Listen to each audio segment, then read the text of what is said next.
Peran pendidikan sangat penting bagi manusia saat ini.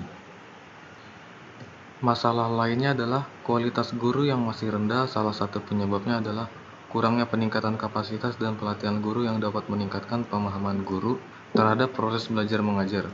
Ada juga guru yang mengajar mata pelajaran yang tidak sesuai dengan latar belakang pendidikannya.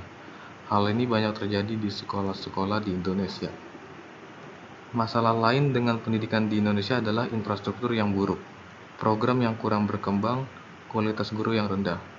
Dunia pendidikan juga mengalami tantangan serupa. Banyak hal yang harus disesuaikan dengan manfaat teknologi. Salah satu masalah pendidikan di Indonesia adalah lamanya waktu belajar. Setiap hari, siswa diwajibkan untuk belajar setidaknya selama 12 tahun. Setiap hari menghabiskan 7-9 jam di sekolah. Belajar itu sendiri dapat dilakukan di mana saja, kapan saja, dan dilakukan oleh siapa saja.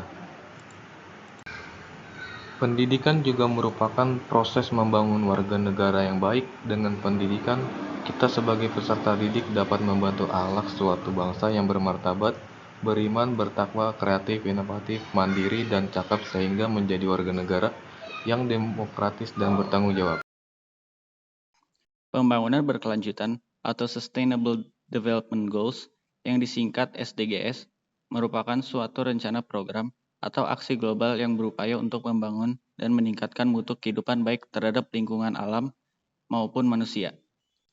Salah satu tujuan yang ingin dicapai melalui SDGs 2030 yaitu pendidikan berkualitas. Didefinisikan sebagai pendidikan yang mendorong perubahan dalam pengetahuan, keterampilan, nilai-nilai, dan sikap untuk memungkinkan masyarakat yang lebih berkelanjutan dan adil bagi semua.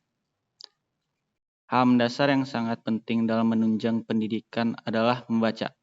Literasi baca, tulis memiliki pengaruh besar dalam dunia pendidikan. Namun meninjau dari realita yang ada, tingkat literasi di Indonesia cenderung rendah. Dikutip dari laman Kompasiana, laporan berjudul Skills Matter yang dirilis OECD melalui tes PIAAC, dinyatakan tingkat literasi orang dewasa Indonesia berada pada posisi terendah dari 40 negara yang mengikuti program ini.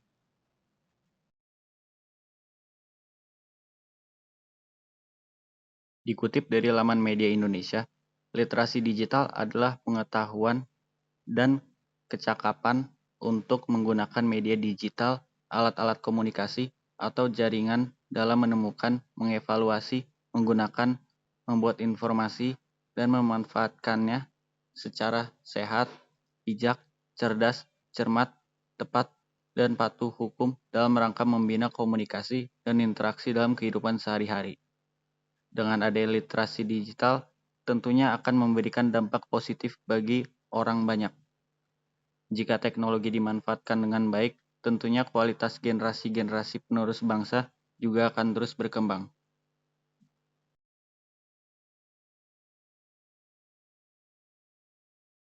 Peningkatan kualitas sumber daya manusia tentunya menjadi langkah yang patut mendapat sorotan penuh seluruh pemangku kepentingan dalam menyeimbangkan kemampuan teknologi dan manusia.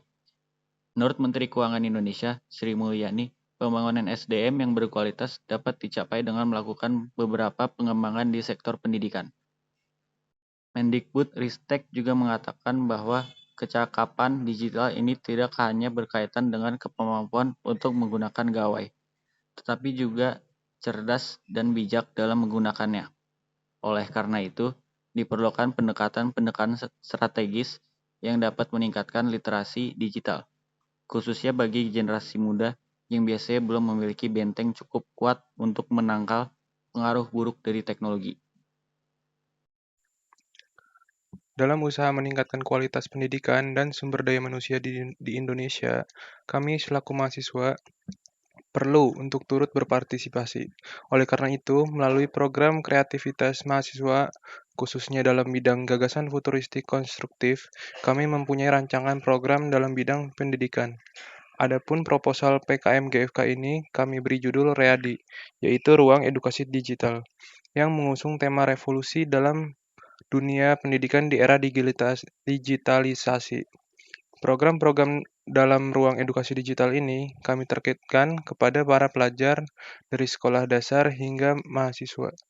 Melihat jangkauan akses internet di Indonesia yang belum merata hingga ke daerah terpencil, sehingga untuk saat ini kami baru mampu menyediakan pelayanan kami kepada para pelajar dan mahasiswa yang berada di kota. Namun, bukan tidak mungkin jika kedepannya akses internet sudah merambah hingga ke desa terpencil. Kami tentunya sangat mengharapkan hal tersebut, karena pendidikan merupakan hak dan kewajiban setiap anak-anak. Tujuan kami hadir ialah untuk membantu meningkatkan edukasi khususnya dalam pemanfaatan teknologi di era digitalisasi ini kepada generasi penerus bangsa.